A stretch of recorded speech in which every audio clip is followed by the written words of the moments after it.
সপ্তাহের ব্যবধানে পাইকারিতে কমেছে ডিমের দাম, হালিতে কমেছে 2 টাকা। তবে প্রভাব নেই খুচরা বাজারে। এ নিয়ে আরও জানাতে নতুন বাজার ডিমের আড়ত থেকে যুক্ত হচ্ছেন সহকর্মী ইফতেখার রায়হান। ইফতেখার, পাইকারিতে ডিমের দাম কমলেও খুচরা বাজারে প্রভাব না পড়ার কারণ কি বলছেন আসলে ব্যবসায়ীরা?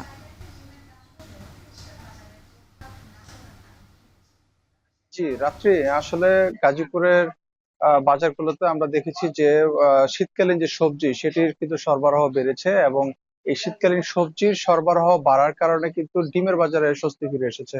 অর্থাৎ ডিমের বাজার গত বেশ কিছুদিন ধরে আমরা দেখছিলাম যে নিম্নমুখী ছিল এবং ডিমের যে দর সেটি কিন্তু কমছে এবং এই দামটি কিন্তু কমছে মূলত পাইকারি বাজারে এবং পাইকারি বাজারে আমরা দেখছিলাম যে প্রায় প্রতিদিনই কিন্তু প্রতি যে এখানে কিন্তু পাইকারি বাজারে প্রত্যেকটি ডিমে কিন্তু পয়সায় হিসাব করা হয়, অর্থাৎ প্রতিদিনই 10 পয়সা 20 পয়সা করে কমছে প্রতি পিস ডিমে এবং সেই দাম কমার রেশ কিন্তু এখনো কিন্তু রয়েছে। অর্থাৎ প্রতিদিনই ডিমের দাম যে নিম্নমুখী, আজকে বাজারে আমরা দেখেছি যে পাইকারি বাজারে প্রতি পিস ডিম বিক্রি হচ্ছে 11 টাকা 70 পয়সায়, 10 টাকা 70 পয়সায়, যেটি কিন্তু আজকে থেকে এক সপ্তাহ আগে ছিল 11 টাকা 10 পয়সা। অর্থাৎ প্রতি পিস ডিমে কিন্তু 40 পয়সা থেকে 50 পয়সা এক সপ্তাহের ব্যবধানে কমেছে এবং হালিতে কিন্তু কমেছে 2 টাকা।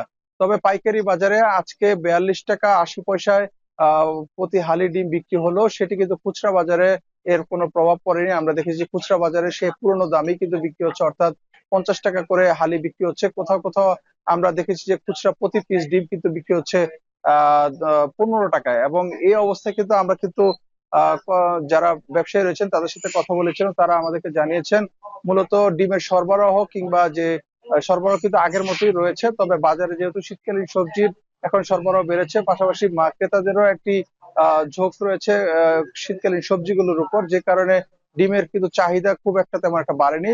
যে কারণে ডিম যে পরিমাণ সরবরাহ রয়েছে বাজারে, সেই পরিমাণ দাম কিন্তু খুব একটা দামে তরতম্য হচ্ছে না এবং খুচরা বাজারে এই দামের পার্থক্যটি তৈরি না হওয়ার পিছনে পাইকারি ব্যবসায়ীরা বলছেন যে আসলে সেখানে কোনো ধরনের বাজার মনিটরিং নেই। অর্থাৎ পাইকারি বাজারগুলোতে ভোক্তা অধিকার সহ যে প্রশাসনের যে তদারকি থাকে এবং দাম নিয়ন্ত্রণে রাখার জন্য যে ধরনের তদারকি ব্যবস্থা থাকে, সেটি কিন্তু খুচরা বাজারে না থাকার কারণে এই ধরনের যে একটি পাইকারি এবং খুচরা বাজারের মধ্যে যে একটি পার্থক্য দামের, সেটি কিন্তু রয়েছে এবং সেখানে কোনো ধরনের বাজার মনিটরিং না থাকার কারণেই পাইকারি খুচরা বাজারে ডিমের দাম কমানো যাচ্ছে না এবং এক্ষেত্রে কিন্তু যারা ব্যবসায়ী রয়েছেন তারা বলছেন যে যেন পাইকারি বাজারেও যেন এই পাইকারি বাজারের পাশাপাশি যেন খুচরা বাজারে যেন বাজার তদারকি করা হয়, সেক্ষেত্রে কিন্তু খুচরা পর্যায়ে অর্থাৎ ভোক্তা পর্যায়ে কিন্তু ডিমের দাম আরো কমে আসবে বলে তারা জানিয়েছে। তো সবকিছু মিলিয়ে সবজির চাহিদা বা সবজির সরবরাহ বাড়ার কারণে কিন্তু বাজারে এখন